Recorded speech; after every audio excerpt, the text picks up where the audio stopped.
আসসালামু আলাইকুম সবাইকে। সবাই কেমন আছেন? আশা করি ভালো আছেন। ইউরোপের যত বড় বড় ক্লাবস যে ট্রান্সফারগুলো করেছে সেই ট্রান্সফারগুলোর আপডেট নিয়ে আমি চলে এসেছি। আমার নাম আদিব মুনতাসির। ফার্স্টে বলে নিই একটু মজা করে যে চেলসি আই থিঙ্ক পুরো ট্রান্সফার উইন্ডো ডমিনেট করেছে, কারণ এতগুলো প্লেয়ার কিনেছে। এই কাজটা যদি বার্সেলোনা করতো লা লিগাতে, তাহলে টেবাস কিন্তু পুরোপুরি ব্যান করে দিত, স্যাংশন করে দিত, আর কোনো 2 বছর ধরে কোনো প্লেয়ার কেনার পারমিশন দিত না।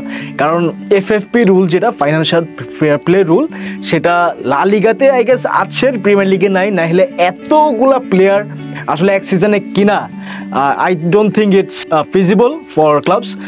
তো যাই হোক, চেলসিটা বাদ দিয়ে আমরা মেজর যে সাইনিংগুলো আছে সেগুলো নিয়ে কথা বলি। ফার্স্টে আমি বলি, কিছুদিন আগে ক্যান্সেলো বার্সেলোনাতে তো ছিল লোনে, ম্যানচেস্টার সিটি থেকে সে বায়ার্নে গেল, বায়ার্ন থেকে সে বার্সেলোনায় আসলো, অ্যান্ড সে এখন আল হিলালে সে খেলবে এই সিজন সৌদি প্রো লিগে। তার একটা কন্ট্রাক্ট সাইন করা হয়েছে। ভিক্টর ওসিমেন কিন্তু অনেকদিন ধরে নেপোলি যে ডিলটা চলছিল, আসলে চেলসির সাথে যে কথা চলছিল সেটা অনেক দিন ধরে চলেছে, but finally transfer window close হওয়ার আগেই ওসিমেনের সোয়াপ ডিলটা বাদ হয়ে গিয়েছে, অ্যান্ড ওসিমেনের ডিলটা ক্যান্সেল হয়ে গিয়েছে। অ্যান্ড নেপোলি বলেছে যে ওসিমেন এই সিজনে পুরা সিজনে স্কোয়াডে থাকবে না। মানে ভিক্টর ওসিমেন এরকম একটা লেভেলের প্লেয়ার, সে পুরা সিজন নেপোলির স্কোয়াডে থাকবে না। অ্যান্ড তাদের মধ্যে যে কমিউনিকেশনটা, তাদের মধ্যে যে আন্ডারস্ট্যান্ডিংটা, সেটা পুরো ধ্বংস হয়ে গিয়েছে।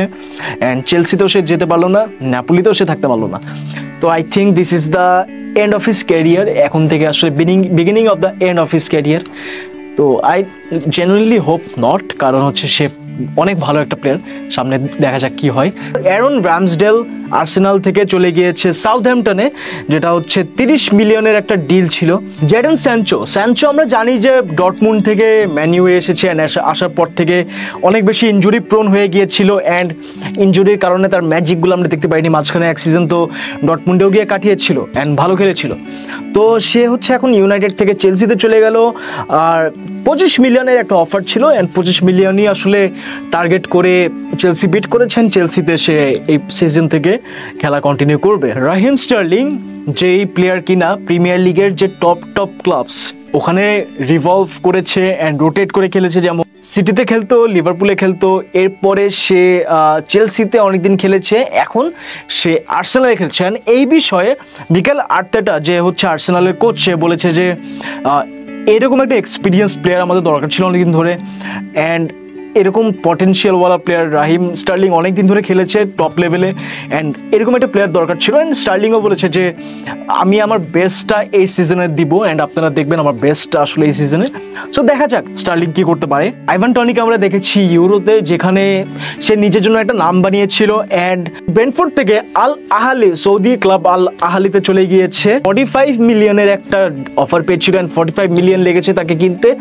Giovani Lo Celso, the Argentine midfielder, সে এতদিন টটেনহামে ছিল, অ্যান্ড তাকে কিনে ফেলেছে রিয়াল বেটিস। অ্যান্ড এই ডিলে 11 মিলিয়ন গিয়েছে রিয়াল বেটিসের, অ্যান্ড টটেনহাম তাকে ছেড়ে দিয়েছে এই সিজনে। অ্যান্ড এই সিজন থেকে, সামনের সিজন থেকে আমরা দেখবো লো চেলসোকে বেটিসের হয়ে খেলতে। অ্যান্ড অনেস্টলি আমি চাচ্ছিলাম যে আরেকটা আর্জেন্টাইন লা লিগায় আসুক, অ্যান্ড লা লিগা ডমিনেট করুক। আমরা জানি Real Betis is not a bad club. যেহেতু আমরা অ্যাটলেটিকো মাদ্রিদে এতগুলা আর্জেন্টাইন প্লেয়ারের কনগ্রিগেশন দেখতে পাই, সেখানে আসলে রিয়াল বেটিস আরেকজন ওয়ার্ল্ড কাপ উইনার বলবো না, বাট স্টিল একটা ওয়ার্ল্ড কাপ উইনিং প্লেয়ারই আসলে সে লা লিগা এই সিজন থেকে খেলবে। So I am pretty excited about that as well. Carlos সোলারকে আমরা দেখেছিলাম ফার্স্ট 2022-এর দিকে, যখন Lionel Messi was in PSG. সে তার বেস্টটা দিচ্ছিল পিএসজিতে, অ্যান্ড 23-তে বলা যায়। অ্যান্ড ওই টাইমে কার্লোস সোলারকে কিন্তু পিএসজি কিনেছিল। ওই টাইমে সোলার কিন্তু আসার পর থেকে মেসির সাথে একটা কেমিস্ট্রি বিল্ড আপ হয়েছিল। সেই সোলার পিএসজিতে এতদিন ছিল, অ্যান্ড ফাইনালি সোলারকে কিনেছে এখন ওয়েস্ট হ্যাম ইউনাইটেডে সে লোন ডিলে চলে গিয়েছেন। এই সিজনে আমরা কার্লোস সোলারের এই স্প্যানিশ প্লেয়ারটার ম্যাজিক দেখতে পারবো প্রিমিয়ার লিগে। জেমস ওয়ার্ড প্রাউস, এই প্লেয়ারের নাম শুনলে আমাদের একটা জিনিসই মাথায় আসে, সেটা ফ্রি কিক্স। রিসেন্টলি প্রিমিয়ার লিগে ফ্রি কিক্সের মাস্টার বলা হয় জেমস ওয়ার্ড প্রাউসকে, অ্যান্ড সে এতদিন খেলেছিল ওয়েস্ট হ্যামের হয়ে, অ্যান্ড ওয়েস্ট হ্যাম থেকে এখন সে চলে যাচ্ছে নটিংহ্যাম ফরেস্টে। এখন থেকে সে নটিংহ্যাম ফরেস্টের হয়েই খেলবে।